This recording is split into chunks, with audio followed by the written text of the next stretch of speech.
వరుణ్ తేజ్ అన్న Korean Kanakaraju teaser మాత్రం అయితే రిలీజ్ చేశారు భయ్య. ప్రభాస్ అని అయితే ఈ మూవీ టీజర్ అయితే లాంచింగ్ చేశాడు.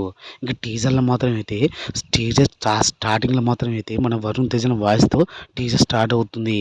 ఇక దాని తర్వాత అయితే మన వరుణ్ తేజ్ అన్న ఒక అల్లరిగా, ఒక కామెడీగా, ఒక క్రైమ్గా కూడా కనిపిస్తూ ఉంటాడు అప్పుడప్పుడు అయితే టీజర్లో అర్థం చూస్తుంటే అయితే. దాని తర్వాత అయితే టీజర్ చూస్తున్నప్పుడు అయితే మన వరుణ్ తేజ్ అన్న ఒక్కసారి ఒక ఆమె వచ్చి వరుణ్ తేజ్ అన్న అయితే చేరుతుంది అయితే అర్థమవుతుంది భయ్య. ఎందుకంటే అక్కడ ఆత్మ ఎవరిది, ఏంది స్టోరీ అనేది అంటే సినిమా వచ్చేరాకైతే ఆగాల్సిందే భయ్య. ఎందుకంటే ఈ మూవీతో అయితే మన వరుణ్ తేజ్ అన్న కన్ఫామ్గా ఒక బ్లాక్ బస్టర్ కొట్టినట్టు. ఎందుకంటే ఒక హారర్, ఒక కామెడీ, క్రైమ్ గురించి కూడా ఈ మూవీలో అయితే ఉండబోతుంది. మరి అంతకు మించి అయితే త్రిబుల్ కూడా అయితే ఉండబోతుంది ఈ మూవీ మాత్రం అయితే. ఎందుకంటే మన వరుణ్ తేజ్ అన్న ఫస్ట్ టైం ఒక హర్రర్ ఫిల్మ్ అయితే తీయబోతున్నాడు. మరి ఎలా ఉంటుందంటే ఈ మూవీ అయితే చూడాలి భయ్య. ఎందుకంటే హర్రర్ ఫిల్మ్లో మనం వరుణ్ తేజ్ అన్న ఎలా ఉంటాడు అనేది అయితే థియేటర్లో అయితే ఎలా వణికిస్తాడు, థియేటర్లో అందరు ఎలా భయపడిస్తాడు అనేది ఈ మూవీ మాత్రం అయితే.